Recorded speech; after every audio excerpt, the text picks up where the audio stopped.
순환신경망이라고 하는 알고리즘은 시계열 데이터나 그 다음에 자연언어 처리 부분에서 좋은 성능을 주는 그런 신경망이라고 말씀을 드렸었고, 이 RNN을 근간으로 해서 복잡한 그 여러 가지 인공지능 네트워크가 만들어지게 되는데, 방금 전에 말씀드린 것처럼 아, 여러분들이 요즘 많이 사용하시는 GPT, 챗GPT와 같은 것들이 그 RNN을 근간으로 해서 그 다음에 여러 가지 발전된 형태로 만들어진 그런 알고리즘이에요. 그래서 저희가 오늘부터 다룰 내용이 거대 언어 모델, 요즘 LLM이라고 많이들 얘기를 하죠. LLM이라고 하면 Large Language Model이라고 해서 거대 언어 모델이라고 하는 그런 부분을 다룰 거고요. 저희가 어제까지 했었던 방식하고 오늘부터 하는 방식은 코드를 작성하는 방식은 조금 다를 겁니다. 어떻게 다르냐 하면, 기존에는 저희가 케라스 패키지를 이용을 해서 케라스 패키지가 가지고 있는 여러 가지 클래스나 그리고 그 함수들을 이용을 해서 우리가 네트워크를 직접 설계를 했죠. 뭐 댄스층만 쭉 연결을 해서 만든다거나, 그다음 뭐 컨볼루션 레이어를 연결하고 댄스층을 연결하고 그래서 합성곡 레이어를 만든다거나, 아니면 RNN에서 사용되어지는 뭐 심플 RNN, 그다음에 LSTM, GRU, GRU 뭐 이런 클래스들을 시퀀셜 클래스로 우리 연결해서 우리가 직접 직접 모델을 만들었죠. 이렇게 직접 모델을 만들고 그다음 모델을 만들었으면 모델을 컴파일하고 모델을 그다음에 훈련을 시키고 또 훈련을 시키고 나서 그 다음에 예측값들을 찾을 수가 있었죠. 근데 저희가 그, 이 거대 언어 모델에 대한 그런 모델을 우리가 직접 만드는 거는 너무 복잡하고요.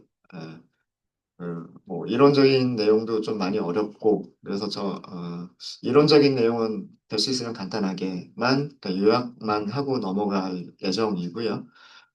뭐 핵심적인 용어들 정도로만 정리하고 넘어갈 겁니다. 그리고 저희가 케라스를 이용해서 그런 모델을 직접 우리가 설계를 하는 게 아니고요.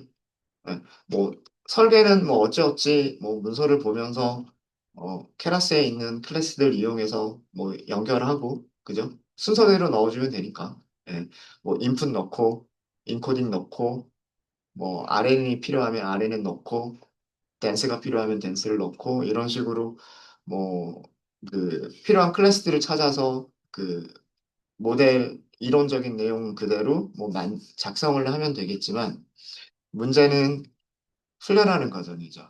아, 이렇게 훈련할 때 훈련 셋하고 훈련 레이블을 줘야 되잖아요. 그죠? 근데 어, 아시겠지만 거대 언어 모델이라고 하는 것들은 그동안 쌓여진 아주 많은 빅데이터, 정말 몇백 기가도 작은 거죠. 몇백 기가에 해당하는 그런 사용자들이 입력한 텍스트들, 여러분들이 검색창에서 입력하는 검색어와 아니면 문장, 요즘은 문장으로 그냥 많이 검색을 하죠. 뭐 구글에서도 그렇고 GPT에서도 그렇고 그런 것들을 다 학습을 해야 되는데 학습하는 시간이 엄청 오래 걸렸죠. 그래서 저희가 수업 시간에 모델을 직접 만들고 훈련을 시킨다라고 하는 거는 뭐 거의 불가능에 가깝고요. 물론 만약에 대학원에서 뭐 석사나 박사 과정으로 이런 인공지능을 연구한다. 기업에서 인공지능 모델을 만든다. 우리나라에서도 만들죠. 뭐 LG에서는 엑사온이라고 하는 거 만들고 SK에서도 만들고 있고요.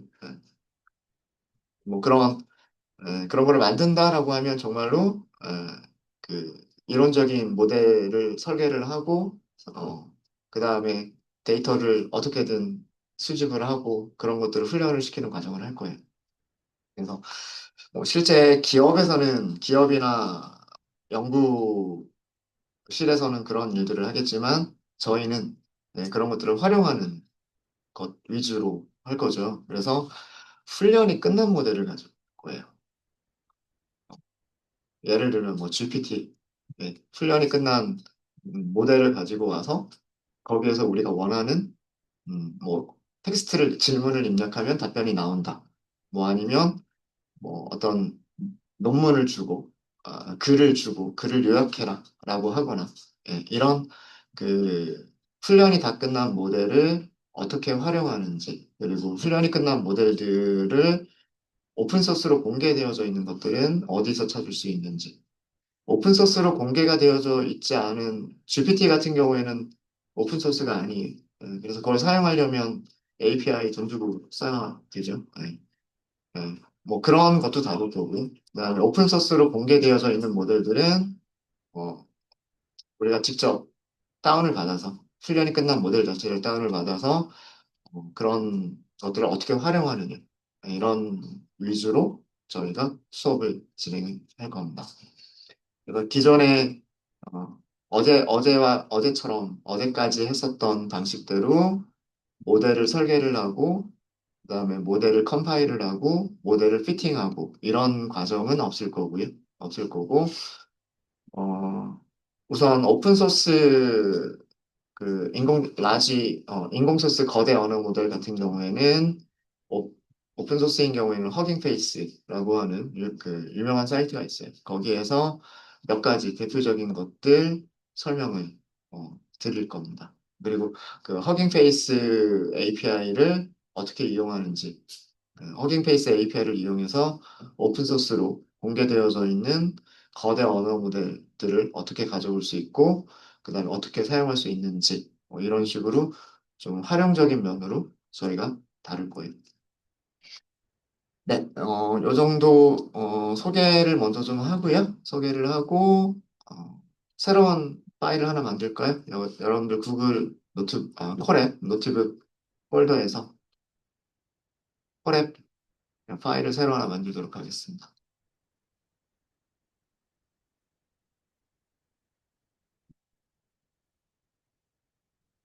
파일의 이름은 저희가 어제까지 20번 파일까지 했었던 것 같아요. 그래서 머신러닝 21번 LLM이라고 하도록 하겠습니다.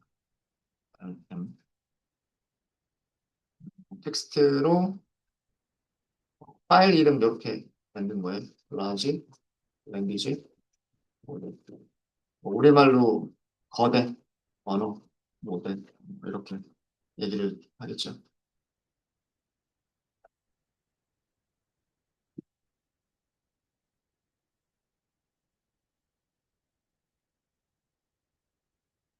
우선 몇 가지 그 핵심적인 그 저기 용어들을 좀 설명을 드릴게요. 텍스트 셀로. 시퀀스 투 시퀀스라고 하는 작업이 있어요. 우리말로 그냥 번역 안 하고 그냥 영어 그대로 시퀀스 투 시퀀스 뭐든 시퀀스 작업. 뭐 영어로는 시퀀스 투 시퀀스 뭐 이렇게 얘기를 하는데 어, 저희가 어제까지 그 순환신경만 만들었던 거 생각해 보시면 됩니다. 심플 RNN도 마찬가지고요. 그 다음에 그 뭐 LSTM이나 그리고 그 뭐 그룹 뭐 이런 것도 마찬가지인데요. 어, 모델의 모델을 훈련시키거나 아니면은 우리가 데이터를 모델을 이용해서 예측하거나 이렇게 할 때 모델에 입력해주는 값을 보시면 그 문장이 들어가는 거죠. 그렇죠? 근데 문장들이 각각 길이가 제각각이기 때문에 그 문장을 일정한 길이로 만들죠. 그런 다음에 모델을 훈련을 시키죠. 그 일정한 길이로 자르는 거. 예를 들어서 뭐 100글자가 넘어버리면 100글자까지로 잘라버리고 100글자가 안 되면 0을 패딩으로 집어넣어서 100글자를 맞추는 그런 작업. 그게 타임 스텝이라고 말씀드렸잖아요. 그 타임 스텝들로 이루어진 게 하나의 시퀀스인 거예요. 하나의 시퀀스.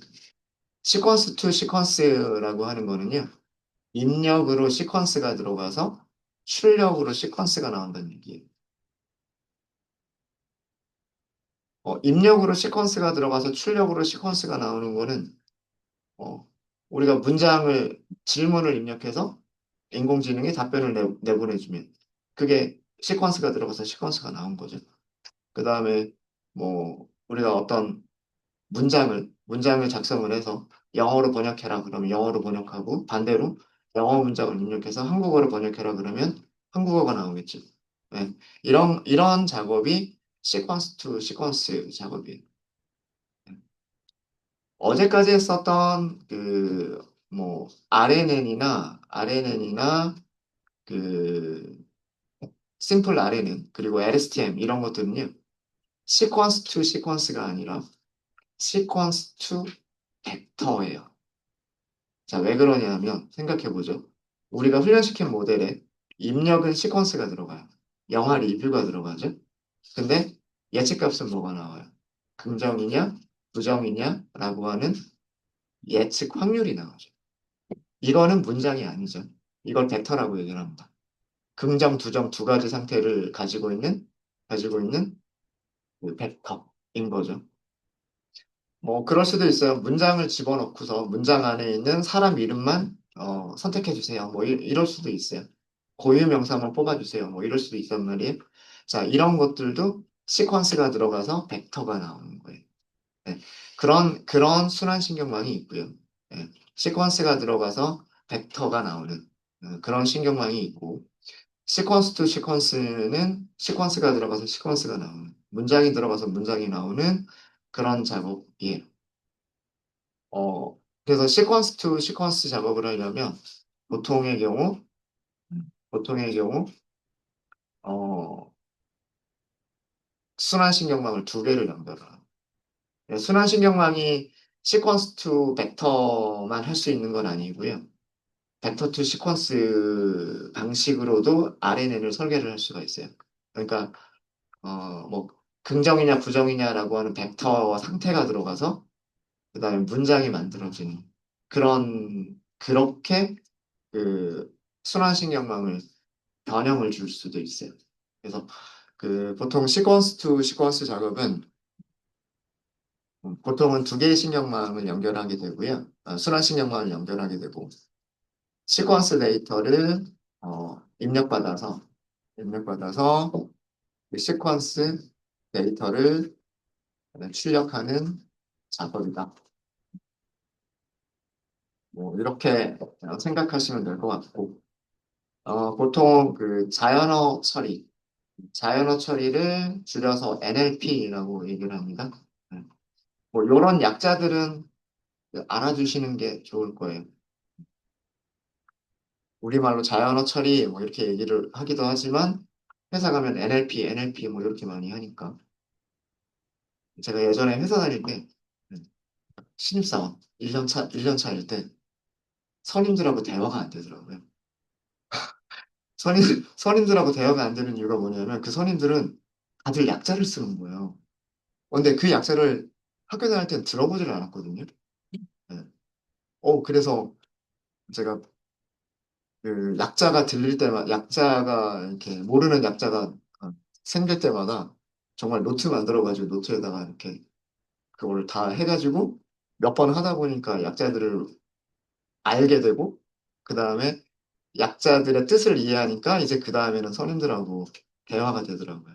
그래서 몇 가지 자주 사용하는 이런 약자들, 뭐 예를 들면 LLM, 여기도 나오죠. LLM, 뭐 NLP, 뭐 이런 것들은 어, 그 약자를 잘 알아두고 의미를 알아두시는 게 좋을 겁니다. 얘는 이거죠. 내처럴 랭귀지 프로세싱 이런 정도일 거예요. 시퀀스 투 시퀀스 작업은 그 자연어 처리 분야에서 요약 또는 번역 등의 작업에 해당한다. 이렇게 생각하시면 돼요. 그러니까 요약이라고 하는 거는 그러니까 문장을, 그 긴 문장을 줘서, 이거를 뭐, 100글자 이내로 요약해 주세요. 뭐, 이런 거 많이 하죠. 요즘 보고서 쓸 때 이런 거 많이 하잖아요. 그죠? 뭐, 어떤 논문 사이트 딱 주고서, 이거 요약해 줘. 뭐, 이런 식으로. GPT도 잘 하죠. 네. 그 다음에 번역. 요약도 시퀀스가 들어가는 거고, 문장들이 들어가는 거고, 출력으로 나오는 것도 문장들이 나오는 거예요. 시퀀스가 나오는 거예요. 타임 스텝이 나오는 거죠. 시퀀스를 너무 어렵게 생각하지 마시고요. 어, 여러분들이 질문을 입력할 때 타이핑 하잖아요. 타이핑이 따다닥, 따다닥, 따다닥 이렇게 들어가죠. 그게 타임 스텝 아니에요? 네. 시간이 지날 때마다 단어가 하나씩, 하나씩, 하나씩 들어가잖아요. 그죠? 그게 시퀀스가 들어가는 거고. 그 다음에 출력하는 거. GPT 답변할 때 어떻게 해요? 드드득, 드드득, 드드득, 이렇게 답변하지 않아요? 그죠? 예. 그게 시퀀스가 나오고 있는 중인 거고. 타임 스텝에 따라서 데이터들이 나오고 있는 거죠. 이런 작업이 시퀀스 투 시퀀스 작업인 거고, 주로 자연어 처리 분야에서 문서를 요약해 주세요. 문서를 번역해 주세요. 이런 작업들이 시퀀스 투 시퀀스 작업에 해당합니다. 그리고 좀 전에도 말씀을 드렸지만 이 시퀀스 투 시퀀스 모델을 만들 때에는 두 개의 어, 순환 신경망을 연결한 인코더, 디코더 구조가 널리 사용되고 있어요. 그러니까 시퀀스를 입력하는 게 인코더인 거고요. 그 다음에 내부적인 처리를 거쳐서 새로운 문장을 뭐 요약이나 번역이나 아니면은 아예 새로운 답변, 어, 질문에 답변을 주는 건 또 다른 얘기예요, 그죠? 네. 그런 답변을 내놓는 그게 디코더인 거죠. 인코더가 문장을 입력받아서 벡터를 만들어낸다면 디코더는 벡터들을 입력을 받아서 새로운 시퀀스를 만들어주는 게 그게 디코더. 그래서 인코더 역할을 하는 순환신경망, 그다음에 디코더 역할을 하는 순환신경망 이 두 개를 연결시켜서 그 시퀀스 투 시퀀스 작업을 하도록 인공신경망을 만들어 왔었습니다. 이런 그 인코더 디코더 구조에서 어텐션 메커니즘이라고 하는 알고리즘이 생겨요.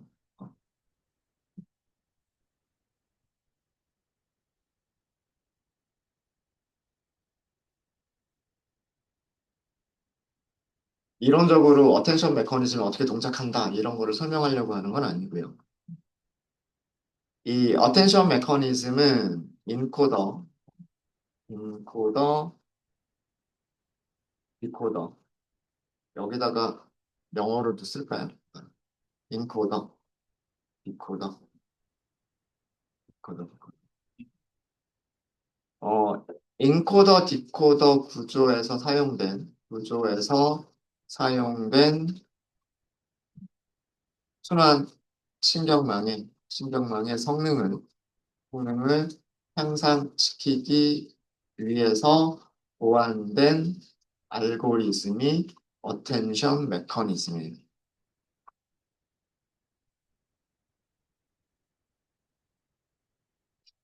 어, 기존의 순환신경망 두 개를 단순하게 연결하는 것만으로 인코더를 담당하는 순환신경망, 그 다음에 디코더를 담당하는 순환신경망, 이 두 개를 단순하게 연결시키는 거에 문제점이 있었었어요. 그게 뭐냐면, 기존에는 인코더의 마지막 타임 스텝에서 출력한 상태만을 사용해서 디코더가 새로운 텍스트를 생성을 했었어요.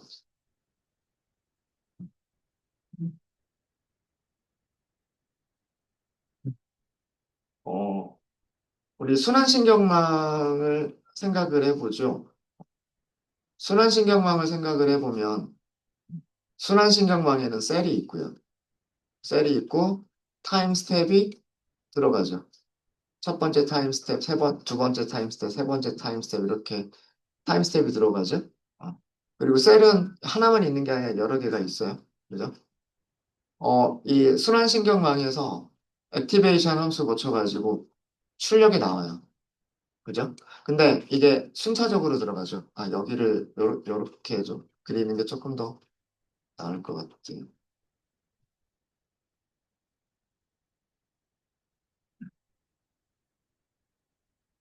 첫 번째 타임 스텝이 인풋으로 들어가죠. 그리고 거기에서 출력이 나오죠. 그 다음에 두 번째 타임 스텝이 길이를 똑같은 길이로. 네. 두 번째 타임 스텝이 들어가죠. 근데 두 번째 타임 스텝이 인풋으로 들어갈 때는 이 첫 번째 타임 스텝에서 나온 출력이 재기적으로 같이 입력으로 합쳐지죠. 그죠? 그래서 이 두 개가 합쳐져 가지고 새로운 출력이 또 나오잖아요. 그러면 이 새로운 출력은 세 번째 타임 스텝이 들어갈 때 이 세 번째 타임 스텝이 그 이전의 출력이 합쳐져서 여기서 합쳐져서 또 새로운 출력으로 나오게 되죠. 이런 과정을 계속해서 타임 스텝이 끝날 때까지 반복하는 게 순환신경망이었단 말이에요.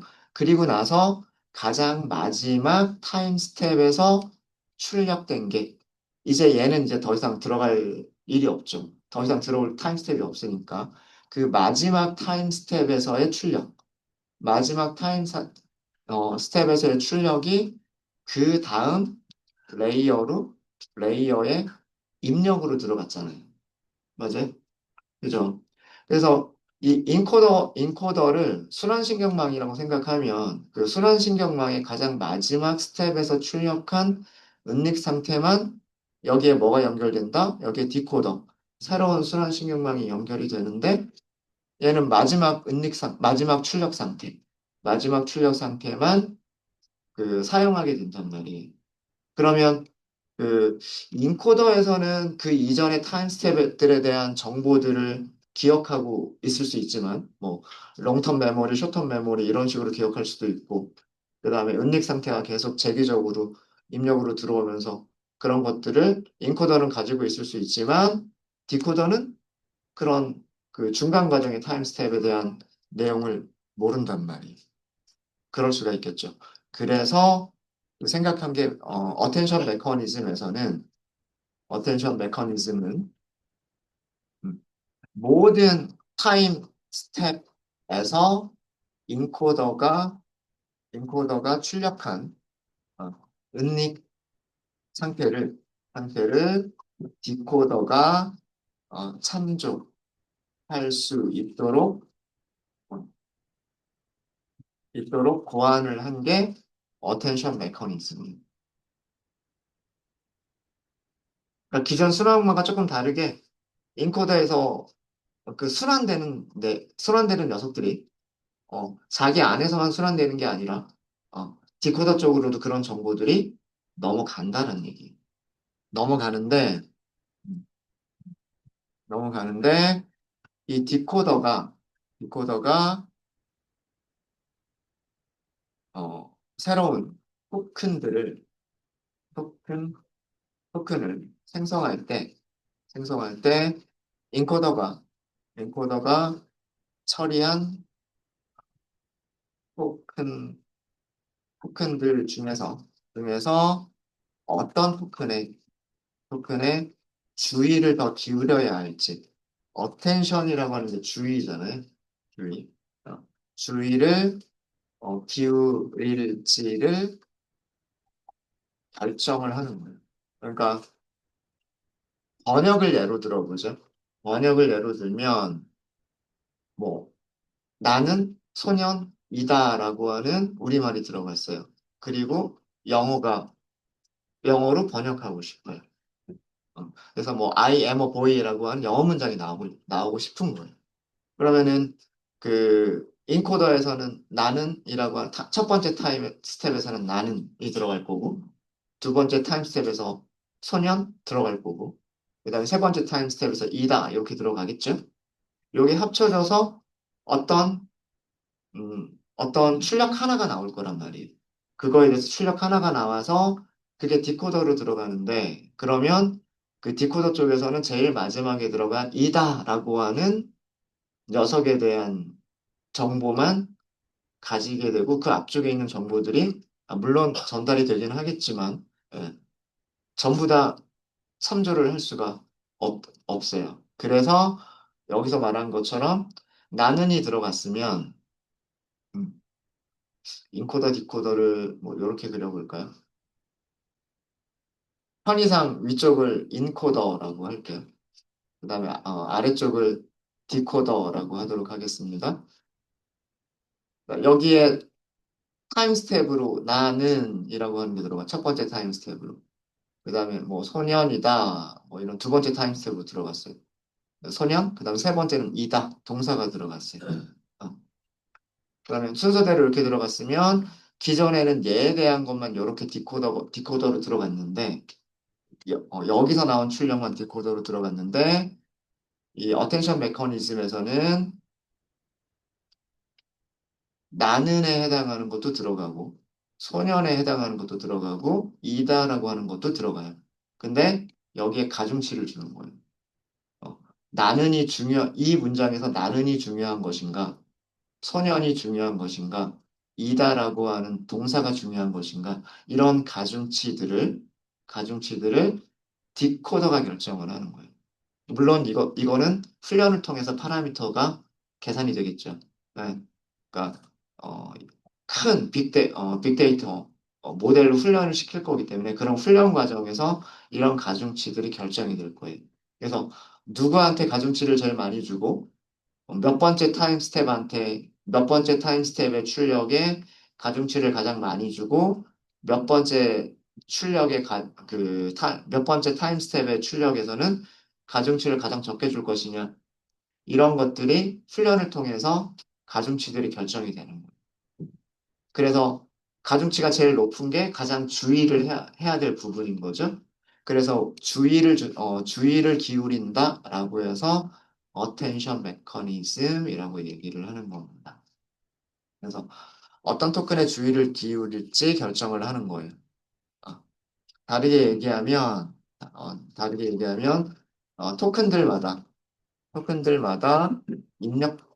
디코더로 들어오는 디코더로 들어오는 입력 토큰들마다 음, 그 중요도를 다르게 부여할 수 있다. 누가? 디코더가. 입력 토큰들마다 디코더가 중요도를 다르게 부여할 수 있는 그런 알고리즘이 어텐션 메커니즘이다라고 하는 겁니다.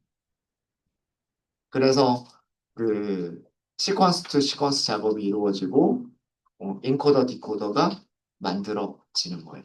이런 어텐션 메커니즘을 사용을 해서 음, 어텐션 메커니즘까지는 어텐션 메커니즘까지는 순환신경망을 사용을 합니다.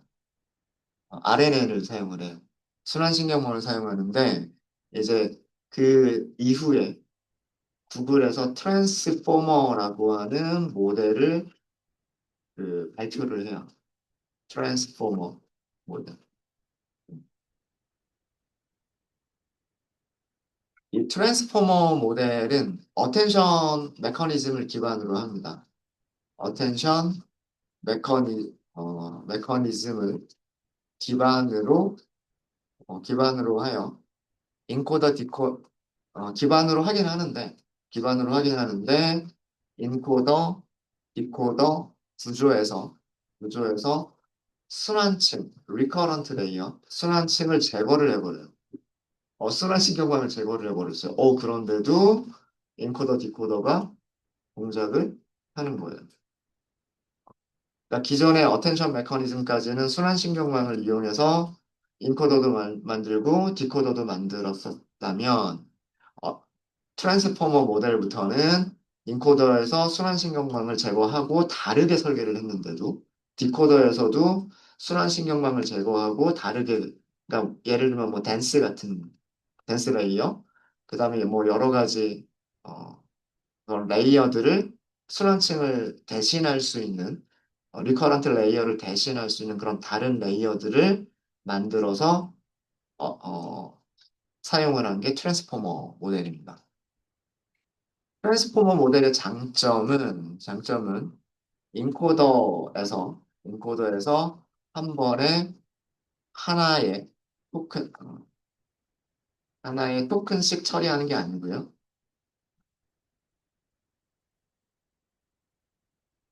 입력 입력 테스트 전체를 한 번에 처리할 수 있어요. 그러니까 타임 시퀀스, 타임 시퀀스 이렇게 하면서 순환되는 게 순환신경망이잖아요. 네. 근데 순환신경망을 걷어냈다고 그랬죠. 순환신경망을 걷어냈으니까 타임 스텝이라고 하는 게 없단 말이에요. 그러니까 문장 전체가 그냥 한꺼번에 되는 거예요. 그래서 문장 전체가 한꺼번에 들어가면서 인코더가 문장을 이해를 하고 그 다음에 디코더가 그걸 기반으로 요약, 번역, 답변 생성 이런 작업들을 할 수 있도록 구현한 그런 모델이 트랜스포머 모델입니다. 그래서 트랜스포머 모델에서 그 핵심 어, 구성 요소들이 있는데 어, 그냥 그 영어들만 정리를 하고 넘어갈게요. 멀티 헤드 어텐션이라고 하는 게 있고요. 그 다음에 층 정규화라고 하는 게 있고요. 그 다음에 잔차 연결이라고 하는 게 있고, 피드 포워드 네트워크라고 하는 게 있습니다. 이게 트랜스포머 모델을 구성하는 핵심 요소들이 멀티 헤드 어텐션, 그다음에 층정변 레이어 노멀라이제이션, 그다음에 레지듀얼 연결 커넥션 그리고 피드 포워드 네트워크. 이 핵심 요소라고 하는 게 다른 게 아니고요. 클래스처럼 생각하시면 돼요. 어, 댄스 레이어가 있었죠? 그런 것처럼 음, 뭐 LSTM 뭐 이런 클래스가 있었죠? 그런 것처럼 어텐션이라고 하는 클래스가 있는데 멀티헤드 어텐션이라고 하는 클래스가 있는 거예요. 음. 그런 층들마다 어떤 그 입력값을 받고 가중치 곱하고 뭐 이렇게 계산을 하고 이런 작업들이 있겠죠. 그런 작업들을 해주는 일종의 레이어예요. 얘네들도. 어, 시퀀셜의 레이어를 이렇게 하나씩 하나씩 추가를 하듯이 멀티헤드 어텐션이라고 하는 레이어를 추가를 하고, 레이어 노멀라이제이션이라고 하는 레이어를 추가를 하고, 레지듀얼 커넥션이라고 하는 레이어를 추가를 하고, 피드포워드 네트워크이라고 하는 레이어를 추가를 하고, 네, 이런 굉장히 많은 그 레이어들이 추가가 돼서 인코더가 만들어지고 디코더도 만들어지는 거예요. 인코더의 구조와 디코더의 구조가 거의 유사합니다. 인코더도 멀티헤드 어텐션 레이어, 레이어 노멀라이제이션 레이어, 레지듀얼 커넥션 레이어, 피드포워드 네트워크 이런 식으로 이루어져 있고 디코더도 똑같은 방식으로 이루어져 있어요. 그래서 요 과정에서 순환신경망이 사용되지 않고 이런 레이어들이 순환신경망을 대신함으로써 그 전체 문장이 한꺼번에 입력으로 들어가고 그 다음에 문장이 출력으로 나오는 그런 형태의 그 인공지능 모델, 거대 언어 모델이 트랜스포머 모델이에요. 그래서 이 트랜스포머 모델을 기반으로 해서 트랜스포머 모델을 기반으로 해서 만들어진 것들 중에 하나가 GPT예요. GPT는 알고리즘 이름이고요. 뭐 GPT-3, GPT-4, 지금 5까지 나왔나요? GPT라고 하는 거는 알고리즘 이름인 거고, 챗 GPT라고 하는 거는 GPT라고 하는 머신러닝, 이 인공지능 알고리즘을 사용한 서비스 이름이에요. 서비스 이름. 그래서 이런 그 구성 요소들로 이루어져 있다. 이런 정도로 정리를 하고요. 그럼 이 트랜스포머를 기반으로 하는 그 모델들이 어떤 것들이 있느냐? 여기 그 아마 이 그림은 여러분들 교재에도 있을 거예요. 그 교재 이미지가 좀 작으면 요거 참고하시면 될 것 같고요. 여기 그 주소가 너무 복잡하니까 요거는 제가 나중에 그 GitHub에 올려드릴 테니까요. 그거 참고하세요. 이미지를 여러분들 구글 콜앱에, 이 주피터 노트북에 추가를 하실 수가 있어요. 이미지를 추가하시는 방법은 텍스트 셀 하나를 만드시고요. 여러 가지 방법이 있어요. 구글 드라이브에 이미지 넣어 놓고, 여기 보시면 요 아이콘 있죠. 이미지 삽입이라고 하는 아이콘을 클릭을 하면 여러분들 다운로드 받은 이미지, 여러분들 PC에 있는 이미지를 구글 드라이브로 업로드를 하면서 여기다가 노트북에다가 추가하는 그런 방법도 있고요. 그런 방법도 있고 아니면 지금처럼 이렇게 웹에 공개되어져 있는 그 이미지가 있으면 이런 식으로 할 수 있어요. src 소스란 뜻입니다. 그리고 이 따옴표 안에 이 이미지가 있는 주소를 찾아가지고 넣어주시면 돼요. 요 주소는 복잡하니까 제가 깃허브에 올려드리면 요거는 거기서 쓰시면 돼요. 여기까지만 있으면 필수고요. 요거는 선택사항입니다. 요건 선택사항이고, 어, LLM 가계도라고 할까요? 네. 이거는 설명이라고 생각하시면 돼요. 이 이미지에 대한 설명이라고 생각하시면 됩니다. 뭐 HTML 태그인데, 요런 식으로 넣어주시면 여기 여러분들 주피터 노트북에 이렇게 이미지가 들어가게끔 만들어 놓을 수가 있어요. 네. 일단 이번 시간은 여기까지 하고요. 여기까지 하고 요 저장된 내용은 제가 GitHub에 업로드를 해드릴 테니까 이미지가 들어있는 주소는 GitHub 참조하시면 될 거예요. 네, 35분에 시작하도록 하겠습니다.